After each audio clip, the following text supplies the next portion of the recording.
Do you want to overwhelm your foes with a goblin horde of mighty proportions? Well, then I have the right thing for you. Welcome everybody to No Gathering Required. This is Swalo, and this is my deck for Krenko Mob Boss. Okay, we will start with said commander, Krenko Mob Boss. He is a legendary creature goblin warrior. He costs 2 red mana and 2 colorless. His ability reads, tap this creature, create X 1/1 red goblin creature tokens, where X is the number of goblins you control. This deck is built around tapping Krenko as much as possible and paying off the amount of tokens you will have under your control. Now with the deck breakdown, there is 1 Planeswalker, 27 creatures. Keep in mind all the creatures except for 1 are goblins. There are 8 sorceries, 4 instances, 15 artifacts, 7 enchantments, and 37 lands, and again, keep in mind that 33 of those are basic mountains. So, the one and only Planeswalker in the deck is Koth, Fire of the Resistance. I mainly have this card as extra ramp and removal if I need it. It is a legendary Planeswalker Koth for 2 mountains and 2 colorless. His +2 ability is search your library for a basic mountain card, reveal it, and put it into your hand, then shuffle. His -3 ability is Koth Fire Resistance deals damage to target creature equal to the number of mountains you control. And its -7 ability is you get an emblem with whenever a mountain enters the battlefield under your control, this emblem does 4 damage to any target. Now on to the bulk of the deck. I'm going to start in order and go through each card and their details pretty quickly. The first card is Beetleback Chief. He's a 2/2 Goblin Warrior for 2 red mana and 2 colorless. And when Beetleback Chief enters, create 2 1/1 red Goblin creature tokens. Next one on the list is Conspicuous Snoop. He is a 2/2 Goblin Rogue for 2 red mana. And he reads, play with the top card of your library revealed. You may cast Goblin spells from the top of your library. As long as the top card of your library is a Goblin card, Conspicuous Snoop has all activated abilities of that card. Next one on the list is General Creek the Boltbringer. He is a 2/2 legendary creature Goblin Soldier for 1 red mana and 2 colorless mana. And then he reads, whenever 1 or more goblins you control attack, create a 1/1 red goblin creature token that's tapped and attacking. Whenever another creature you control enters, General Creek the Boltbringer deals 1 damage to each opponent. Next one on the list is Goblin Chieftain. He is a 2/2 goblin creature for 2 red mana and 1 colorless. He has haste, and other goblin creatures you control get +1/+1 and have haste. Next one on the list is Goblin Chirurgeon. He is a 0/2 goblin creature for 1 red mana, and he has pay 0, sacrifice a goblin to regenerate a target creature. Next one on the list is Goblin Engineer. He's a Goblin Artificer 1/2 for 1 red mana and 1 colorless. When Goblin Engineer enters the battlefield, you may search your library for an artifact card, put it into your graveyard, then shuffle your library. And then you can pay 1, tap him, sacrifice an artifact, return target artifact card with converted mana cost 3 or less from your graveyard to the battlefield. Next one on the list is the Goblin King. He is a 2/2 Goblin Lord for 2 red mana and 1 colorless mana. And he reads, other goblins you control have 1/1 and have get +1/+1 and have Mountain Walk. Next one on the list is Goblin Lackey. Goblin Lackey is a 1/1 goblin for 1 red mana. And whenever Goblin Lackey deals damage to a player, you may put a goblin permanent card from your hand onto the battlefield. Really good. Next is Goblin Matron. Goblin Matron is a 1/1 goblin for 1 red and 2 colorless. When Goblin Matron enters the battlefield, you may search your library for a goblin card, reveal that card, and put it into your hand, then shuffle. Next on the list is Goblin Picker. He is a 2/2 goblin for 1 red mana and 1 colorless, and you could pay 1, tap him, discard a card, and draw a card. Next one is Goblin Pile Driver. He is a 1/2 Goblin Warrior for 1 red mana and 1 colorless. He has protection for blue. And then whenever Goblin Pile Driver attacks, he gets +2/+0 until end of turn for each other attacking goblin. Next one on the list is Goblin Rabblemaster. He is a 2/2 Goblin Warrior for 1 red mana and 2 colorless. Other goblin creatures creatures you control attack each combat if able. At the beginning of combat on your turn, create a 1/1 red goblin creature token with haste, and then whenever Goblin Rabblemaster attacks, it gets +1/+0 until the end of turn for each other attacking goblin. Goblin Ringleader is a 2/2 goblin for 1 red and 3 colorless. He has haste. Whenever Goblin Ringleader enters the battlefield, reveal the top 4 cards of your library. Put all goblin cards revealed this way into your hand and the rest onto the bottom of the library in any order. Next one up is Goblin Sharpshooter. He is a 1/1 goblin for 1 red and 2 colorless. Goblin Sharpshooter doesn't untap during your untap step, and whenever a creature dies, untap Goblin Sharpshooter. Tap Goblin Sharpshooter to deal 1 damage to target player or creature. Next up is Goblin Trashmaster. He's a 3/3 Goblin Warrior for 2 red mana and 2 colorless. Other goblins you control get +1/+1. You can sacrifice a goblin to destroy target artifact. Next up is Goblin War Chief. He's a 2/2 Goblin Warrior for 2 colorless and 2 red and 1 colorless. Goblin spells you cast cost 1 less to cast, and goblin creatures you control have haste. Next one up is Goblin Welder. He's a 1/1 Goblin Artificer for 1 red. You could tap him, choose target artifact a player controls, and target artifact card in that player's graveyard. If both targets are still legal, as this ability resolves, that player simultaneously sacrifices the artifact and returns the artifact card to the graveyard or to the battlefield. Next up is Grotag Night Runner. He's a 2/3 Goblin Rogue for 1 red mana and 2 colorless. Whenever he deals combat damage to a player, exile the top card of your library. You may play that card this turn. Next is Legion Warboss. He is a 2/2 Goblin Soldier for 1 red mana and 2 colors. He has a Mentor. At the beginning of combat on your turn, create a 1/1 red Goblin creature token. That token gains haste until the end of turn and attacks this combat if able. Next is Muxus Grandee. He's a 4/4 legendary creature Goblin Noble for 2 red and 4 colorless. When Muxus enters the battlefield, reveal the top 6 cards of your library. Put all Goblin creature cards with converted mana cost 5 or less from among them onto the battlefield, and the rest onto the bottom of the library in random order. Whenever Muxus attacks, it gets +1/+1 until end of turn for each other goblin you control. Next up is Pashilic Mons. He is a 2/2 legendary creature Goblin Warrior for 1 red and 2 colorless. Whenever Pashilic Mons or another goblin you control dies, he deals 1 damage to any target. And then you can also pay 1 red and 3 colorless, sacrifice a goblin, and create 2 1/1 red goblin creature tokens. Next is the only non-goblin creature in the deck is Perfiros, God of the Forge. He is a 6/5 legendary enchantment creature god for 1 red mana and 3 colorless. He is indestructible, and as long as his devotion to red is less than 5, Perfiros isn't a creature. Whenever another creature enters the battlefield under your control, Perfiros deals 2 damage to each opponent, and you can pay 1 red and 2 colorless. Creatures you control get +1/+0 until end of turn. Next is Rummaging Goblin. He's a 1/1 Goblin Rogue for 1 red and 2 colorless, and you can tap him, discard a card, and draw a card. Next up is Siege Gang Commander. He's a 2/2 Goblin for 2 red and 3 colorless. When he enters the battlefield, create 3 1/1 red Goblin creature tokens, and you can pay 1 red and 1 colorless, sacrifice a Goblin. Siege Gang Commander deals 2 damage to any target. Next is Skirk Fire Marshal. Is a 2/2 Goblin for 2 red mana and 3 colorless. He has protection from red. Tap 5 untapped goblins you control. Skirk Fire Marshal does 10 damage to each creature and each opponent, or each player. Skirk Fire Prospector is a 1/1 Goblin for 1 red mana. It says sacrifice a goblin, add 1 red mana. And the final creature is 1/1 Warren Investigator. Creature Goblin Berserker for 2 red mana, double strike, and when he deals combat damage to opponent, you may put a goblin creature card from your hand onto the battlefield.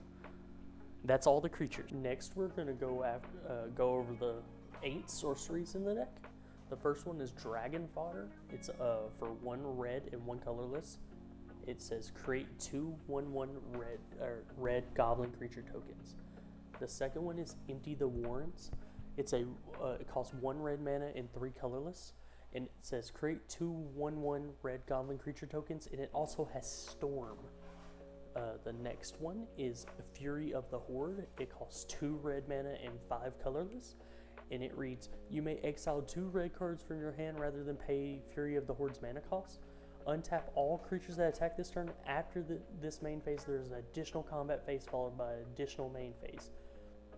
Next is Gleeful Demolition. It's 1 red mana. It says destroy target artifact. If you controlled that artifact, create 3 1/1 red for Rexian Goblin creature tokens. Next is Hordeling Outburst. It is costs 2 red mana and 1 colorless, and it says create 3 1/1 red Goblin creature tokens. Next is Krenko's Command. It is 1 red mana and 1 colorless, and it says create 2 1/1 red Goblin creature tokens. The next card is very important, Reckless Handling. Reckless Handling is 1 red mana and 1 colorless, and it says search your library for an artifact card, reveal it, put it into your hand, shuffle, then discard a card at random. If an artifact card was discarded this way, Reckless Handling deals 2 damage to each opponent. Next is Wheel of Misfortune for 1 red and 2 colorless. Each player secretly chooses a number 0 or greater, then all players reveal those numbers simultaneously and determine the highest and lowest numbers revealed this way.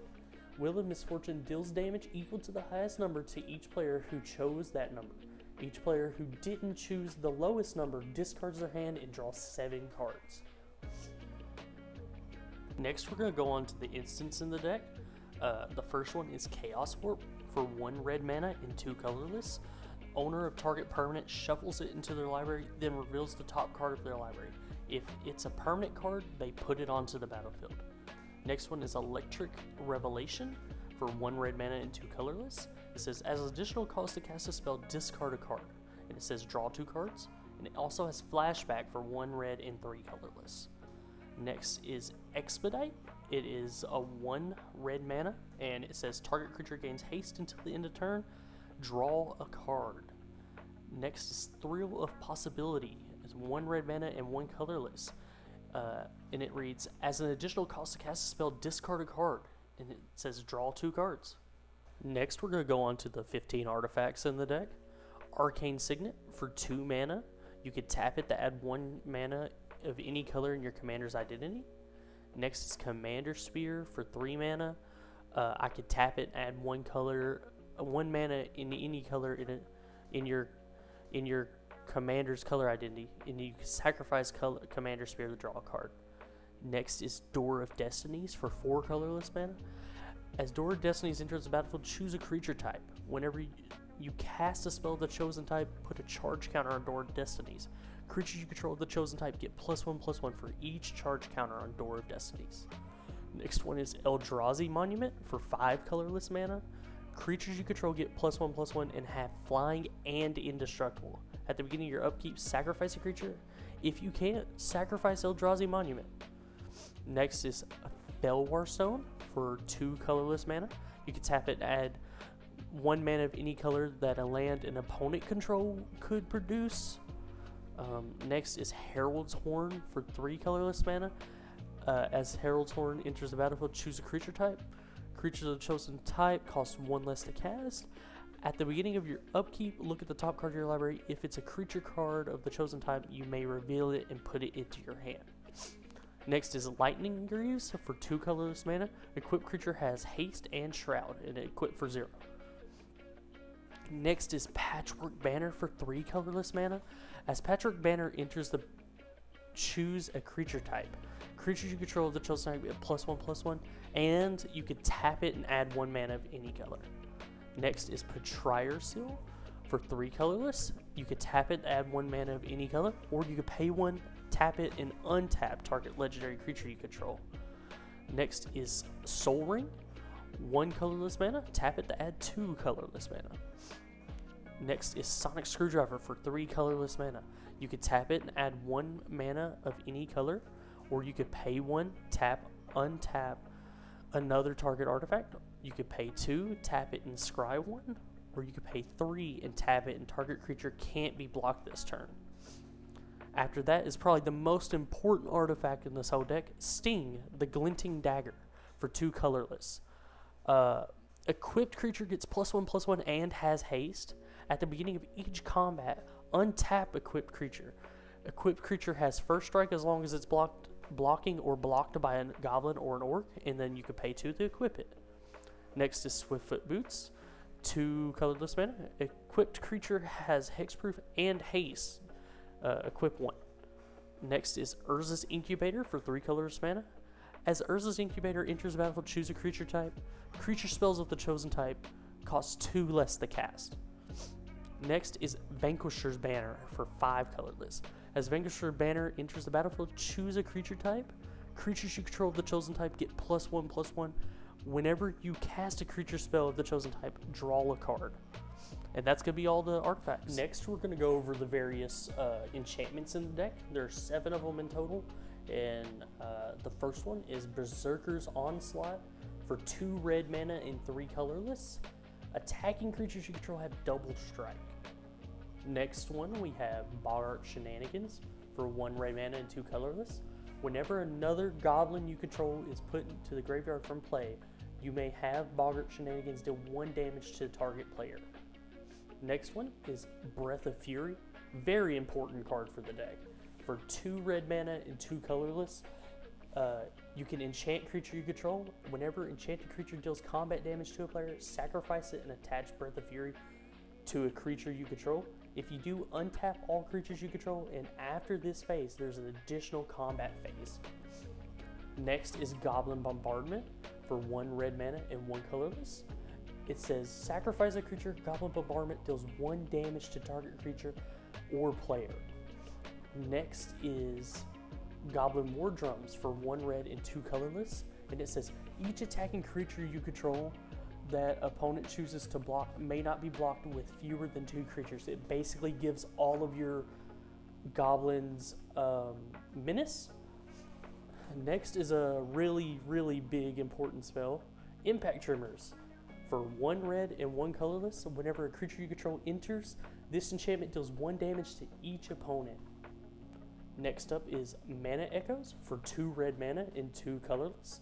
Whenever a creature enters the battlefield, you may add an amount of colorless equal to the number of creatures you control that share a creature type with it. Okay, and that's going to be all of my enchantments. Okay, and on to the last card type to look at. We're going to go through our lands. Now, there are 33 basic mountains. There is also an Hall of the Bandit Lord, which says Hall of the Bandit Lord comes into play tapped. And you can tap it and pay 3 life, add 1 colorless to your mana pool. If that mana is spent on a creature spell, that creature has haste. The other land is the Autonomous Furnace. It enters the battlefield tapped. You can tap it for a red mana, or you can pay a red and a colorless, tap it, sack it, and draw a card. Another important land is 3 Tree City. When it enters, choose a creature type. Usually you could choose Goblin. You tap it for a colorless, or you could pay to tap it and choose a color, add an additional mana color equal to the number of creatures you control of the chosen type. And then the final land I have is Valakut, the Molten Pinnacle. It says, whenever it enters the battlefield tapped, whenever a mountain enters the battlefield under your control, if you control at least 5 other mountains, you may have Valakut deal 3 damage to target creature or player, and you can tap it for a red mana. And now that's all of my lands. Okay, this is what I like to call the knockout punch of a deck. This is like the greatest situation you could be in. So currently on the battlefield, I have Krenko Mob Boss, Goblin King, Goblin Chirurgeon, and 3 other Goblin tokens, and as well as an Impact Tremors and Sting. Sting is also attached to Krenko Mob Boss. So I will untap, upkeep, and draw for my turn. I will tap Krenko, create 6 Goblin creature tokens, going up to 9. That's 6 damage to somebody. Then I will tap all my mana, or tap 4 mana, and play Breath of Fury on one of my untapped goblins. I will swing that goblin at a person who assumingly would have a mountain so that they can't be blocked. But first we're going to go into combat. So at the beginning of combat, Krenko untaps. I'm going to re-tap him and create 9, 10, 11, 12 more tokens. So it's going to go up to 21. Then I'm going to swing with that one goblin. I'm going to swing with him. Since he is unblocked and he deals combat damage, I'm going to sack him to Breath of Fury, reattach Breath of Fury to another goblin, untap all my creatures for an additional, or untap all creatures, and then do it again. And eventually, that is enough of a combo that it will instant kill the whole table. Because, I mean, even one more time attacking Krenko, that's 40-something damage, or 20 more damage, that's killing everybody. So, yeah. Okay, so you saw my breakdown of my Krenko Mob Boss deck, and even you saw the best situation it could possibly be in. I thank you for watching the whole video, and remember, like, comment, and subscribe. I'll see you next time.